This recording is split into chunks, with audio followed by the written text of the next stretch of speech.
বিছানাতে বসে এই আল্লাহ সুবহানাহু ওয়া তাআলার এই পবিত্র নামটি 7 বার পড়বেন। তারপরে এই দোয়াটি 3 বার পড়বেন, আর আগে এবং পরে দুরূদ শরীফ পড়বেন। নিয়মিত আমল করলে আর আমল দোয়া যদি কবুল হয়, তাহলে ইনশাআল্লাহ আপনার যে অভাব আছে সেই অভাব দূর হবে, ঋণ পরিশোধের ব্যবস্থা হয়ে যাবে। তো আমি আজকের ভিডিওতে এই দোয়ার ফজিলত এবং আমল সম্পর্কে বলবো। অনেক ভাই আছেন যে অভাব দূর হচ্ছে না, ঋণ পরিশোধও করতে পারছেন না, বা হয়তো রোজগার ইনকাম করছেন কিন্তু তাতে বরকত আসছে না। তো প্রিয় ভাই, সে সময়তে হতাশ না হয়ে, টেনশন না করে আপনি লা হাওলা ওয়ালা কুওয়াতা ইল্লা বিল্লাহ বেশি বেশি করে পাঠ করবেন কাজ করার সময়তে।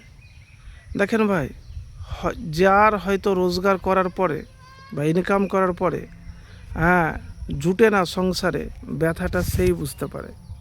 তো অনেক সময়তে মানুষ ধৈর্য হারা হয়ে যায়। তা আমি এতটুকুন বলবো যে প্রিয় ভাই, ওই সময়তে লা হাওলা ওয়ালা কুওয়াতা ইল্লা বিল্লাহ বেশি করে পড়বেন, মন থেকে দুরূদ শরীফ পাঠ করবেন যে আল্লাহ, তুমি ছাড়া কেউ নাই, তুমি আমাকে দাও, তোমার অফুরন্ত দয়ার ভাণ্ডার যার শেষ নাই, আল্লাহ তুমি আমার রিজিকে বরকত দাও। তো আল্লাহ সুবহানাহু ওয়া তাআলার কাছে দোয়া করবেন।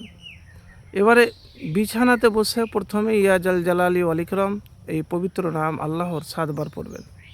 একবার দুরূদ শরীফ পড়বেন, আল্লাহুম্মা সাল্লি আলা মুহাম্মাদিন ওয়া আলা আলি মুহাম্মাদ কামা সাল্লাইতা আলা ইব্রাহিমা ওয়া আলা আলি ইব্রাহিমা ইন্নাকা হামিদুম মাজিদ। এই দুরূদ শরীফ যে দুরূদ নামাজের মধ্যে পড়েন, তারপরে দোয়াটি পড়বেন, আল্লাহুম্মা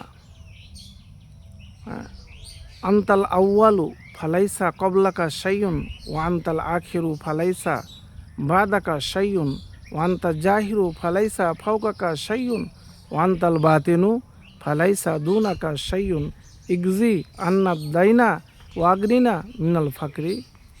অর্থ হলো, হে আল্লাহ, আপনিই প্রথম, আপনার পূর্বে কিছুই ছিল না, আপনি সর্বশেষ, আপনার পরে কোনো কিছুই থাকবে না, আপনি সব কিছুর উপরে, আপনার উপরে কিছুই নেই, আপনি সর্বনিকটে, আপনার চেয়ে নিকটবর্তী কিছুই নেই।